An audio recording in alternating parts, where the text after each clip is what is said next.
Washing మిషన్‌లో మీకు ఎప్పటికప్పుడు క్లీన్ చేయకపోతే లోపల ఈ మట్టంతా కూడా లోపల టబ్‌లో పేరుకుపోయేది. ఫ్రంట్ లోడ్ అవ్వచ్చు, టాప్ లోడ్ అవ్వచ్చు. మట్టంతా కూడా టబ్‌లో పేరుకుపోయి, మీరు మళ్ళీ బట్టలేసుకునేటప్పుడు ఆ మట్టి బట్టలకు అంటుకొని మీకు అక్కడక్కడ డాగులుగా వస్తుంది. ఈ ప్రాబ్లమ్ మీకు రెక్టిఫై కావాలంటే ఏం చేయాలంటే, మీరు బయట మార్కెట్‌లో స్కేల్ గాన్, కాల్ఫ్రీ ఇట్లాంటివి మీకు లిక్విడ్స్ దొరుకుతాయి. వాషింగ్ మిషన్ టబ్ క్లీన్ చేసుకునే లిక్విడ్స్. ఇది తీసుకొచ్చి మీ వాషింగ్ మిషన్‌లో ఒక ప్రోగ్రామ్ ఎంప్టీగా ఆన్ చేయాలి.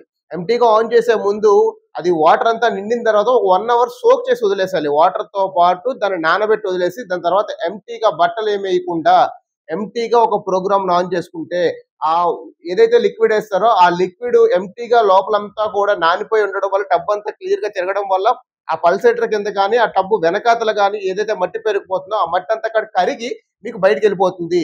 ఇట్లా ఎప్పటికప్పుడు క్లీన్ చేసుకుంటూ ఉండాలి మీరు వాషింగ్ మిషన్‌ని. వాషింగ్ మిషన్ ఎప్పటికప్పుడు క్లీన్ చేయకపోతే ఏమవుతుందంటే ఈ మట్టంతా కూడా పైపుల్లో ఇరుక్కుపోయి, ఆ పైపులు కూడా బాగా నాని, ఆ పైపులు కూడా కొద్ది రోజులకు పోతూ ఉంటుంది. కట్ అయిపోవడం గానీ, ఇట్లా ప్రాబ్లమ్స్ వస్తూ ఉంటాయి. దాని తర్వాత మీకు ఆ పైప్స్ క్లీన్ చేయాలి అనుకుంటే, లేదా పైప్స్ రీప్లేస్ చేయాలనుకుంటే సర్వీస్ సెంటర్ వాళ్ళని పిలాలి. లేదంటే వేరే టెక్నీషియన్‌ని పిలాలి. అప్పుడు సర్వీస్ చార్జు, ఆ పైప్ కాస్ట్ ఇవన్నీ కట్టాలి.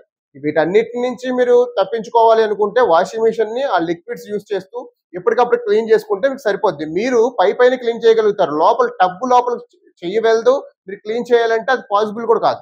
ఖచ్చితంగా మీరు వాషింగ్ మిషన్ ఎవరైనా సరే ఈ ప్రాబ్లమ్‌తో ఎవరైనా ఇబ్బంది పడుతున్నట్టయితే మాత్రం ఖచ్చితంగా బయట మార్కెట్‌లో ఉన్నట్టు ఆ లిక్విడ్స్ తీసుకోండి. ఖచ్చితంగా మీరు 100% మీరు ఏదైతే ప్రాబ్లమ్‌ని ఫేస్ చేస్తున్నారో ఇలా చేసినట్టయితే మాత్రం ఆ ప్రాబ్లమ్ మాత్రం మీరు క్లియర్ చేసుకోగలుగుతారు.